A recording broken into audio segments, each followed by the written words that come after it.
Bapak Ibu, saya izin untuk memulai. Assalamualaikum warahmatullahi wabarakatuh. Waalaikumsalam warahmatullahi wabarakatuh. Selamat siang, semangat pagi, dan salam sejahtera bagi kita semua, Bapak dan Ibu yang telah berkenan hadir di dalam pelaksanaan program pengabdian kepada masyarakat, persembahan dari kami berdua khususnya, dan dari rumpun bidang ilmu matematika pada umumnya FMIPA Universitas Negeri Jakarta.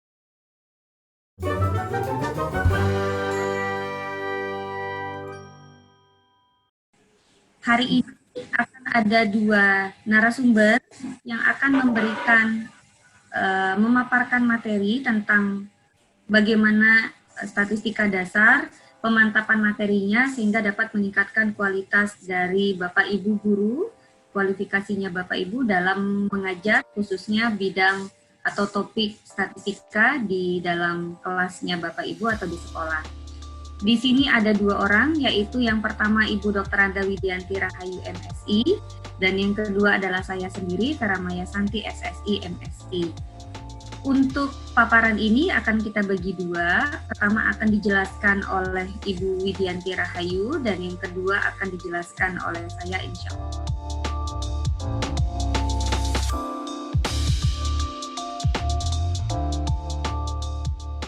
Data kualitatif itu adalah suatu data berbentuk kata atau gambar. Contohnya misalkan, siswa itu rajin, siswa itu motivasi belajarnya rendah, dan sebagainya. Biasanya data-data seperti ini berasal dari mana? Bisa dari wawancara, atau kita mengamati, wah murid itu malas. Nah, itu pengamatan-pengamatan yang bersifat subjektif ya. Bagaimana kita secara objektif memutuskan siswa itu mempunyai motivasi tinggi, sedang, atau rendah. Nah, kita bisa menilai dari data-data yang kita punyai, skor-skor motivasi belajar, kita buat rata-rata. Misalkan siswa yang motivasinya tinggi, yaitu siswa yang mempunyai nilai di atas rata-rata plus standar deviasi. Yang motivasinya sedang, rata-rata plus standar deviasi, atau rata-rata minus standar deviasi sampai rata-rata plus standar deviasi. Di bawah itu siswa dengan kategori motivasi rendah. Kemudian data kuantitatif. Data kuantitatif, kita mempunyai data nominal, ordinal, interval, dan rasio. Data nominal itu data yang hanya berupa kelompok-kelompok saja tanpa membedakan peringkat. Jadi datanya misalkan berupa penamaan ya. Nominal, nomos itu nama. Sebagai contoh, jenis kelamin, fakultas yang ada di UNJ, latar belakang pekerjaan orang tua siswa, itu contoh-contoh dari data nominal. Nah, kalau data kita berupa data nominal, penyajian datanya seperti apa? Bisa menggunakan modus, tabel distribusi frekuensi, maupun tabel distribusi frekuensi relatif. Kemudian untuk data ordinal adalah data nominal yang dapat diurutkan. Sebagai contoh adalah kepangkatan pengajar, status ekonomi, dan sebagainya. Nah, kalau data kita data ordinal, maka penyajian statistik yang tepat adalah modus, median, dan tabel distribusi frekuensi. Selanjutnya ada data interval. Data interval adalah data yang selain berupa data ordinal, dia juga memiliki jarak. Jaraknya itu bermakna.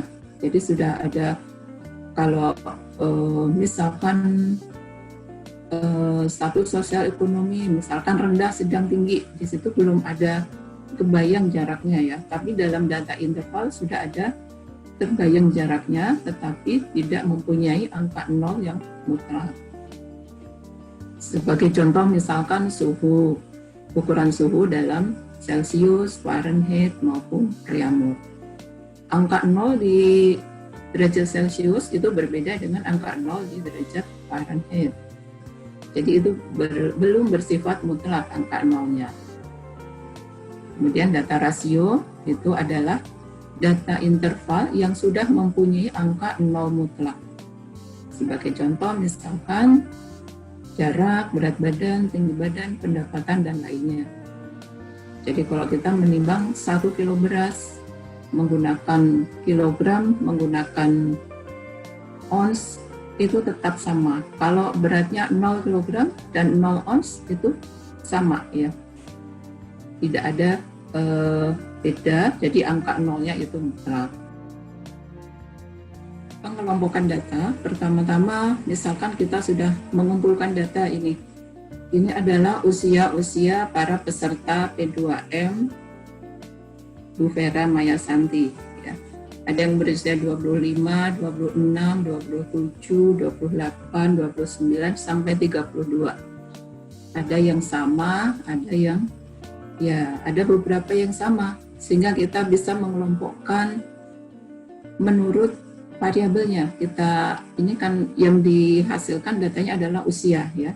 Jadi kita ganti usia itu dengan suatu variabel X di sini. Jadi akan lebih memudahkan kita. X-nya kita akan mengelompokkan menurut usia 26 sampai 32.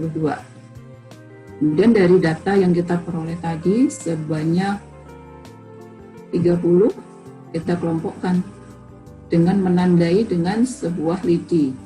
25 1 lidi, 26 2 lidi, dan seterusnya 32 2 lidi. Kemudian kita ganti lidi tadi dengan angka. Jadi tidak panjang membuat lidi, tapi dengan angka ini lebih simpel ya. Ini disebut frekuensi tabel ini. Ini kita sebut diagram yang berisi variabel, kemudian lidi dan frekuensi, ini kita sebut diagram lurus atau tali. Jadi dia mengelompokkan menurut frekuensinya. Nah sekarang kita membuat histogram. Ya. Tadi data kita sudah dikelompokkan di batas bawah kelas, batas atas kelas, nilai tengah, dan ini frekuensinya. Batas bawah kelas ini dengan batas bawah kelas di atasnya ini akan berhimpit ya. Kemudian tingginya ini adalah frekuensinya. Sebagai contoh tadi sesudah dikelompokkan kelas pertama misalkan lebarnya adalah 0,02. Ya, setiap kelas mempunyai lebar kelas yang sama. Jadi antara kelas pertama dan kelas kedua ini kita peroleh batas atas kelas pertama atau batas bawah kelas kedua. Sedangkan batas bawah kelas pertama ini adalah 3,445, batas atas kelas pertama di sini ya, tengah-tengah antara 3,47 sampai 3,48 sehingga diperoleh 3,475. Nilai tengah dari batas bawah dan batas atas per 2 yaitu 3,460. Frekuensinya 2. Dari kelas kedua kita memperoleh batas atas kelas kedua dari kelas kedua dan kelas ketiga yaitu 3,505. Batas bawah kelas kedua dari batas bawah kelas kedua dan batas atas kelas pertama. Ini nilai tengahnya dan nilai frekuensinya. Dan seterusnya setiap kelas kita bisa isikan kolom-kolom ini. Dilengkapi nilai-nilai kolomnya, frekuensinya. Kemudian kita menggambarkan dalam sumbu X dan sumbu Y. Sumbu X-nya ini berupa titik-titik tengah untuk setiap kelas dan batas bawah dan batas atasnya. Kemudian frekuensinya kita buat sebagai frekuensi pada sumbu Y. Kita peroleh ini sebagai alas dan ini sebagai tinggi dari batang-batang tadi. sehingga batang-batang ini kita gambarkan akan membentuk sebuah diagram yang kita sebut histogram. Metode pengumpulan data sebetulnya ada beberapa. Dalam skala besar kita sebut sebagai sensus. Dalam skala kecil kita sebut sebagai survei atau sampling. Jadi kalau misalnya semua anggota populasinya kita amati, kita ukur, maka itu kita sebut sebagai yang namanya sensus.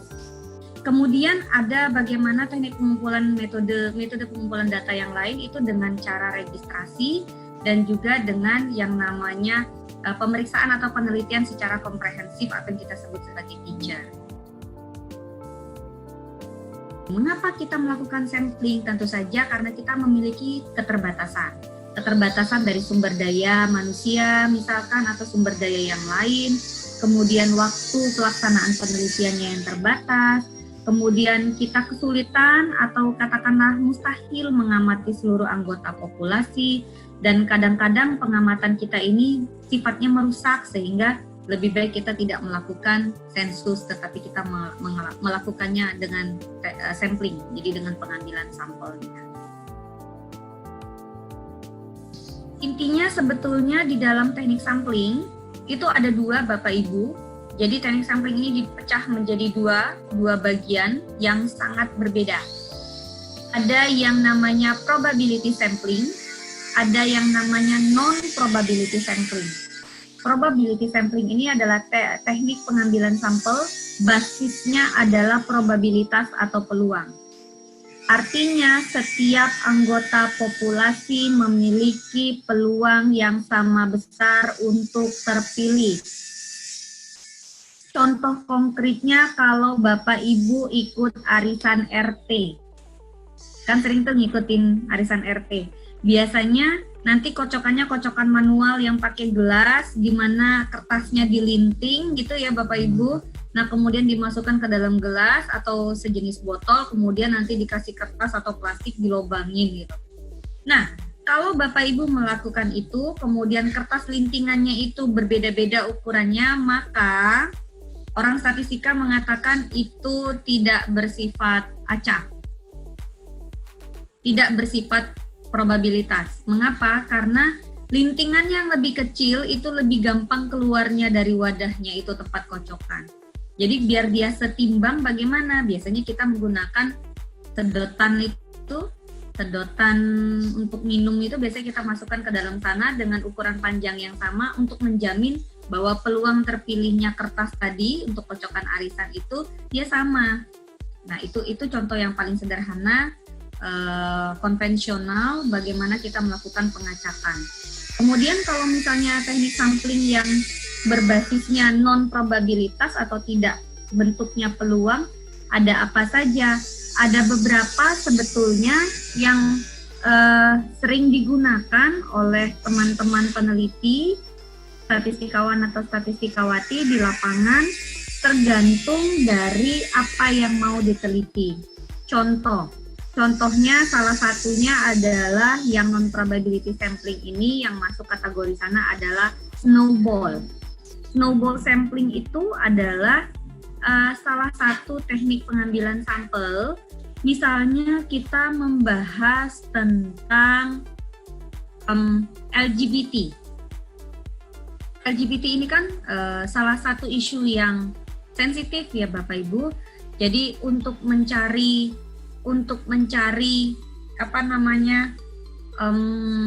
orang-orang yang mau diwawancarai sebagai responden, kan nggak mungkin tiba-tiba kita mendatangi seseorang terus kita nembak Bapak atau Ibu LGBT ya, marah orang yang ada, mereka tampol kita pakai sepatunya gitu, lari kitanya. Nah untuk salah satu contohnya mungkin bisa dilakukan teknik pengambilan sampelnya dengan snowball sampling.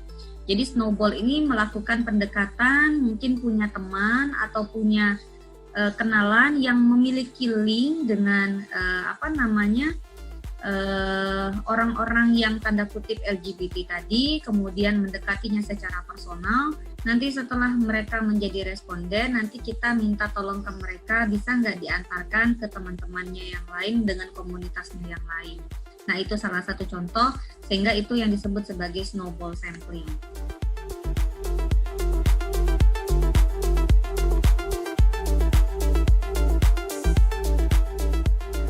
Ini ada Pak Kepsek sekaligus Ketua MGMP SMP Jakarta Timur ini, Pak Wawan Kurniawan. Silakan Pak Wawan.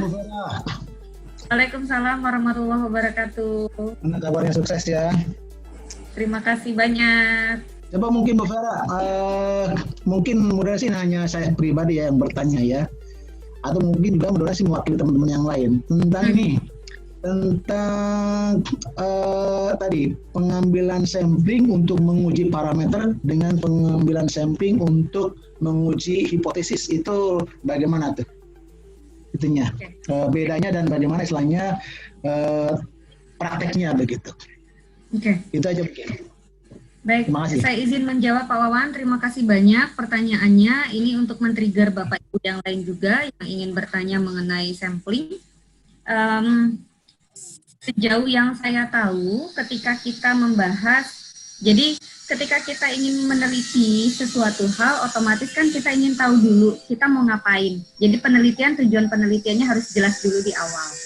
Kalau misalnya tujuan awal penelitiannya itu kita sudah tahu bahwa kita ingin menduga parameter dari populasi, jadi kita ingin tahu, misalkan kita ingin menduga rata-rata berat badan, misalkan mahasiswa di UNJ itu berapa sih, gitu. Itu namanya pendugaan parameter.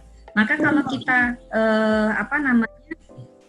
tujuan penelitiannya adalah menduga parameter populasi tadi, maka harus menggunakan yang namanya tadi adalah teknik pengambilan sampelnya, teknik pengambilan sampel probability sampling, berbasis kepada probabilitas.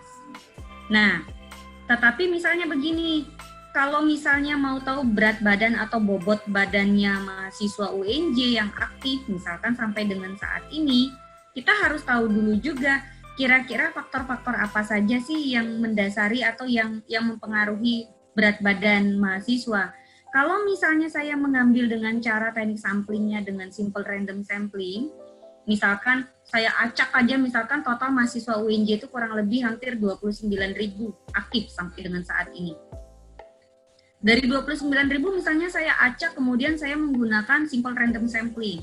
Dengan teknik simple random sampling nanti ada rumusnya lagi, jumlah sampel minimum yang harus diambil. Katakanlah misalkan dengan margin of error misalkan atau dengan bound of error misalkan sekian persen, dapatlah angka misalnya ketemu, sampelnya haruslah minimal 10%, katakanlah demikian. Nah, dari 10% itu sampel berarti dari 29.000 ambil 10%-nya. Ya kan sekitar 2.900. Saya hajar aja misalkan dengan teknik pengambilan sampelnya dengan simple random sampling. Apa yang terjadi? Yang terjadi bisa saja saya mendapatkan sampel kebanyakan anak perempuan, jadi mahasiswa. Sehingga nanti ketika saya timbang ini 2.900 mahasiswa ini yang sampel saya ambil tadi, kemudian ketika saya timbang ternyata rata-rata berat badannya itu rata-rata mahasiswa UNJ itu ternyata dapat angka misalkan 46 kg. Habis itu kesimpulannya kita, ternyata anak-anak mahasiswa UNJ itu banyak kekurangan gizi ya, gitu. Karena kok kurus-kurus sekali, misalkan begitu Pak Wawan. Nah, sebaliknya, misalkan saya minta, Bejo, kamu tolong cari ukur, kira-kira saya mau menduga rata-rata berat badan mahasiswa UNJ. Bejo mengambil lagi dengan teknik pengambilan sampel dengan sama, simple random sampling. Ternyata, karena dia mengacak saja secara, dengan secara acak sederhana begitu, kemudian ternyata banyak mahasiswa yang terambil yang laki-laki. Dapat angka nanti, rata-rata berat badan mahasiswa 60 kg. Di situ nanti, wah ternyata berat badannya mahasiswa UNJ gemuk-gemuk semua ya, gitu subur-subur. Ya. Karena apa? Terjadi yang istilahnya underestimate dengan overestimate tadi. Nah mestinya apa yang dilakukan? Mungkin teknik pengambilan sampelnya perlu dicek ulang. Bisa saja kita strata dulu, kita buat stratifikasi, jenis kelamin laki-laki dengan perempuannya kita pisahkan dulu. Jadi kita sebut dengan stratified random sampling tadi. Nah makanya ketika kita ingin mengambil sampling, itu mengambil sampel di lapangan itu tentu saja kita harus mendesain dulu, mendesain teknik samplingnya seperti apa, sesuai dengan tujuan penelitiannya tadi. Jadi kalau misalnya anak laki-laki dengan anak perempuan, mahasiswa dengan mahasiswi sudah kita pisah, ternyata laki-lakinya misalkan hanya 1/3 bagiannya saja, kemudian 2/3 bagiannya lagi adalah anak-anak mahasiswanya perempuan, barulah kita ambil sampelnya dengan menggunakan misalkan proporsionalnya tadi, sehingga jumlah sampelnya 1/3 nanti dapat anak mahasiswa laki-laki, 2/3 nanti dapat anak perempuan, sehingga nanti rata-rata berat badan dugaannya tadi itu tidak terlalu jauh dari nilai berat badan sesungguhnya mahasiswa UNJ yang ada. Kurang lebih seperti itu contohnya. Tapi kalau misalnya kita juga maunya ke pengujian hipotesis seperti yang tadi sudah saya sampaikan, saya mau tahu misalkan kalau di marketing research itu berapa sih kira-kira pendapatan atau omset atau income dari suatu minimarket, katakanlah demikian. Nah, otomatis kalau saya ngitung tiap hari saya tangkringin gitu, atau misalnya setiap hari saya ngitung, dilihat dari neraca pembukuannya, misalkan kalau misalnya itu data sekunder, tapi kalau data primer tiap hari saya datang ke toko atau saya nungguin tokonya, saya dapat data misalkan selama sebulan untuk menduga setahun, itu juga belum tentu bisa cocok untuk dilakukan.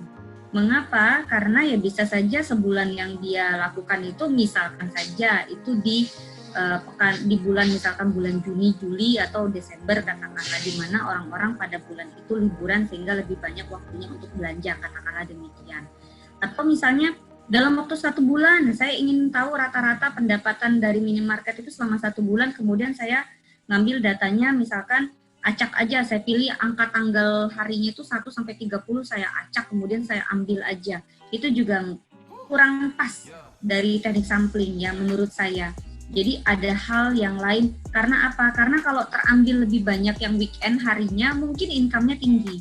Tapi kalau harinya terpilih banyak yang weekday, otomatis income-nya rendah. Kenapa? Karena asumsinya ternyata weekend orang lebih banyak belanja daripada yang weekday.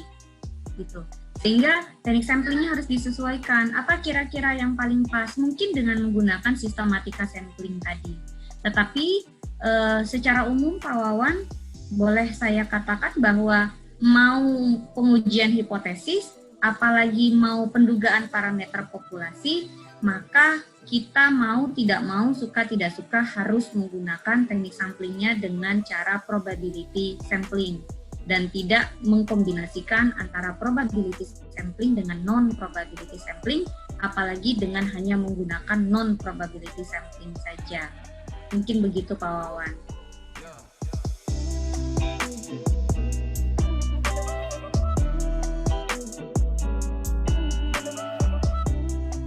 Saya Cap Andi mau bertanya tentang ini. Di sekolah saya itu anak-anak harus membuat karya tulis. Oke.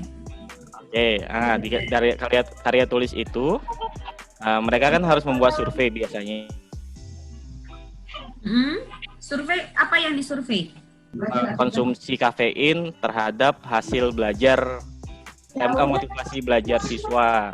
Oke, jadi yang ingin tahu disurvei pengaruh dari kafein itu terhadap motivasi belajar.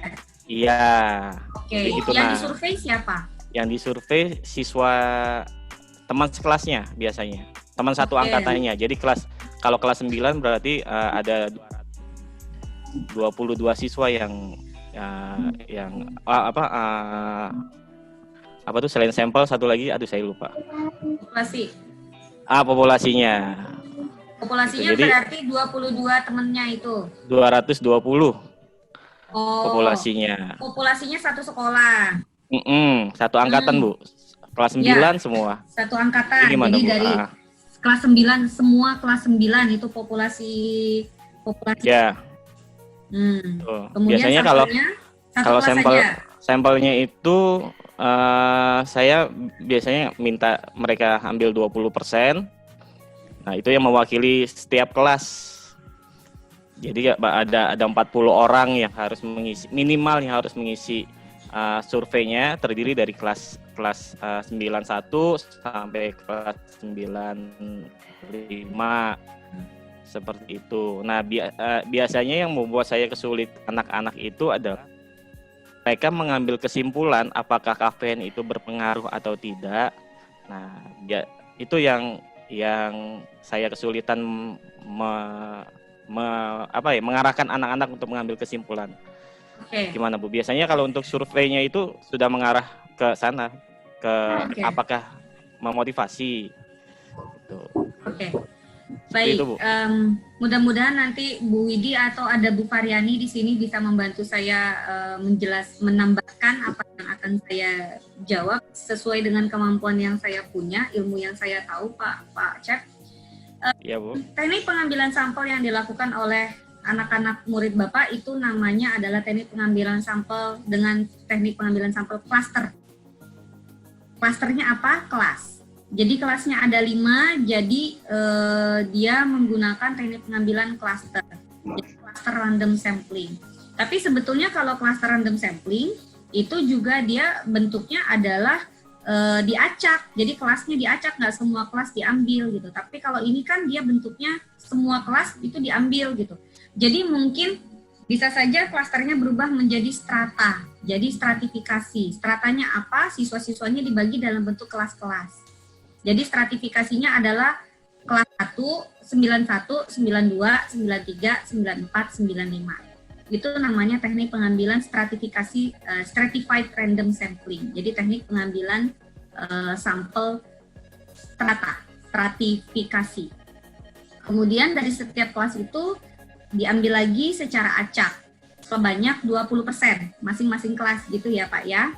Nah, nanti untuk teknik jumlah sampelnya dari mana angka 20% itu harus dibaca lagi bukunya Pak.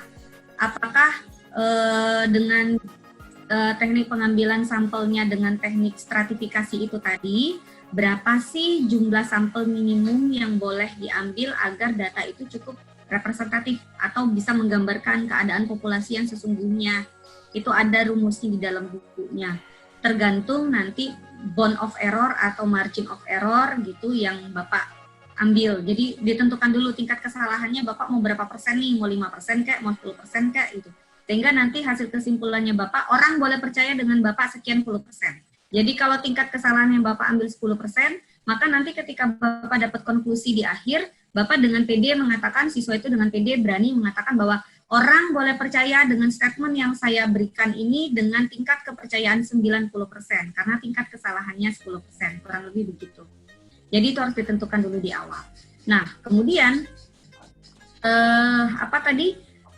ketika mengambil, dapatlah 20% anggota sampelnya tadi itu, anggota jumlah sampel size ya, 20% dari total 220, misalkan berarti 44 peserta didik, minimal, itu minimal ya Pak ya.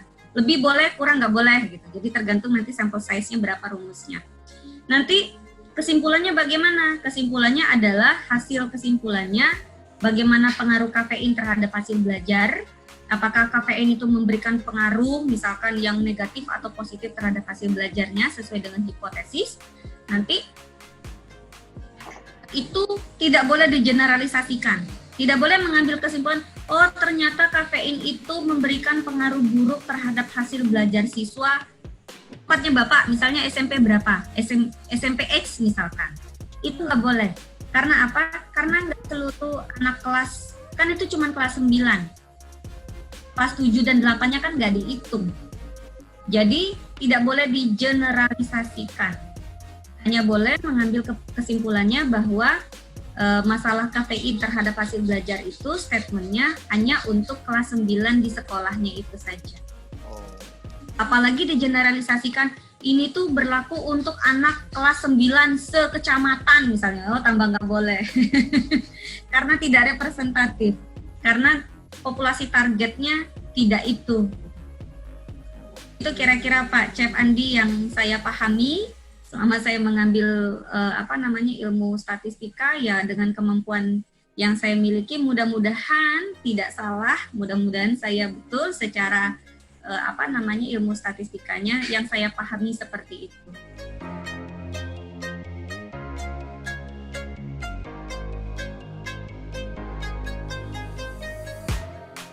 Bolehkah kita siap-siap untuk ambil foto dulu Bapak Ibu? Tolong dinyalakan videonya. Boleh diangkat jempolnya Bapak Ibu? Ya, 1, 2, 3.